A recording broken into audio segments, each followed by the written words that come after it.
জনগণের প্রতি আমার বিশ্বাস আছে, জনগণেরও বিশ্বাস আমার উপরে আছে। জনগণ প্রচুর সাড়া দিচ্ছে, জেতার ব্যাপারে আমার কোনো আশঙ্কা নেই। কতটা আশাবাদী?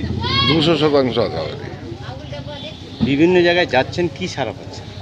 আজকে তো আপনারা সাথেই থাকলেন, দেখলেন মানুষ দুপুরবেলা গাছতলায় বসে আছে, বাসতলায় বসে আছে, সবাই সাড়া দিচ্ছে। দেখা গেলো আজকে জয়েনিং করলো বিভিন্ন দল থেকে, কতজন জয়েনিং করলো, কোন দল থেকে? 200টা ঘর জয়েন করেছে, 200 পরিবার জয়েন করেছে। কোন দল থেকে জয়েন করলো? ওরা টিএমসি থেকে ছেড়ে বেরিয়ে সিপিআইএম পার্টিতে জয়েন করেছে। আজকে প্রচার কোথায় কোথায় করলেন? শুরুটা করলাম আলতাপুর হাই স্কুল থেকে, এখন এই পর্যন্ত এসেছি লধিপুর, এখান থেকে শেষ করব এখন। তারপরে আমাদের আবার রানীগঞ্জ অঞ্চলে একটা প্রোগ্রাম আছে।